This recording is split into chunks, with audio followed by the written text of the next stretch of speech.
বাচ্চারা যখন হঠাৎ করে পুডিং খাওয়ার বায়না ধরে তখন মাত্র 10 মিনিটে একটা ডিম দিয়ে এভাবে তৈরি করে দিই। খুবই সহজ এটা তৈরি করা, আর বাচ্চারা তো মহা খুশি। আসসালামু আলাইকুম।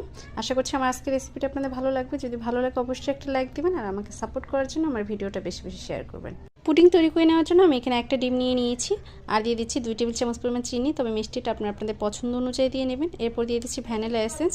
ডিমে যে একটা এক্সট্রা স্মেল থাকে সেটা যাতে না আসে সেই জন্য এটা দিয়েছি। এবার খুব ভালোভাবে ফেটিয়ে নিচ্ছি একটা হ্যান্ড উইংসের সাহায্যে, যতক্ষণ অবধি চিনিটা গলে ডিমের সাথে মিশে যাচ্ছে এই অবধি এটাকে ফেটিয়ে নেব। ফেটিয়ে নেওয়া হয়ে গেলে এখানে দিয়ে দিচ্ছি 1/3 কাপের চেয়ে কিছুটা বেশি পরিমাণ দুধ আমি এখানে অ্যাড করেছি।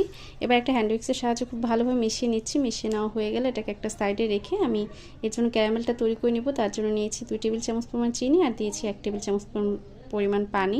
পানির সাহায্যে ক্যারামেলটা তৈরি করে নিলে সেই ক্যারামেলটা সুন্দরভাবে তৈরি করে নেওয়া যায়। এবার চুলা আঁচটা হাইতে রেখে যখন এরকম বাবল ফুটতে শুরু করবে সেই পর্যায়ে একটু নেড়ে চেয়ে নেব, আর এই পর্যায়ে চুলা আঁচটা বন্ধ করে দিতে হবে, তা না হলে আবার ক্যারামেলটা পুড়ে কালো হয়ে যাবে এবং খেতেও তিতা লাগবে। তাই চুলা আঁচটা বন্ধ করে দিয়ে নেড়ে চেড়ে আপনি যেই পাত্রে পুডিংটা সেট করবেন সেই পাত্রে এটাকে ঢেলে নিতে হবে। আমি যেহেতু কাপে পুডিংটা সেট করব তাই কাপে এটাকে ঢেলে নিচ্ছি। একটা ডিম দিয়ে আমি 2টা পুডিং তৈরি করে নিব, তাই 2টা কাপ নিয়ে নিয়েছি। এবার 2টা কাপে আমি ক্যারামেলটা ঢেলে নিচ্ছি। ঢেলে নেওয়া হয়ে গেলে হাতের সাহায্যে ঘুরিয়ে ক্যারামেলটা সেট করে নেব। আর এটা সেট হতে খুব বেশি সময় লাগে না, মাত্র কয়েক সেকেন্ডে এটা সেট হয়ে যাবে। ক্যারামেলটা যদি আপনি পারফেক্টভাবে তৈরি করে নিতে পারেন তাহলে পুডিংটা খেতে কিন্তু অনেক বেশি ভালো লাগে এবং দেখতে অনেক বেশি সুন্দর লাগে। হাতের সাহায্যে একটু ঘুরিয়ে নিলাম।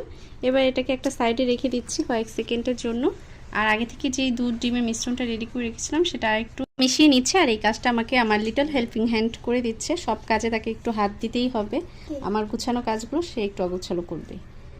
এই তো এবার ঢেলে নেব, আর ঢেলে নেওয়ার আগে আমি একটু ছাঁকনি দিয়ে ছেঁকে নেব, এতে করে এর ভিতর যদি কোনো অংশ থেকে থাকে লাঞ্চ থেকে থাকে সেটা বাইরে বেরিয়ে আসবে।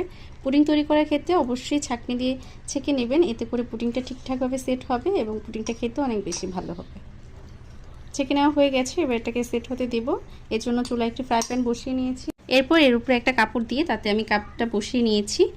এবার এর মাঝে দিয়ে দিব পানি। আমি এই কাপের অর্ধেকটা পরিমাণ পানি দিয়ে দিব। এরপর ঢাকনা দিয়ে ঢেকে দিচ্ছি। আপনার চাইলে ফয়েল পেপার দিয়ে মুড়িয়েও দিতে পারেন। এবার ঢাকনা দিয়ে ঢেকে তার ছিদ্রটা একটু বন্ধ করে দিয়েছি, এতে করে এর ভিতরের বাষ্পটা বাইরে বেরিয়ে আসতে পারবে না।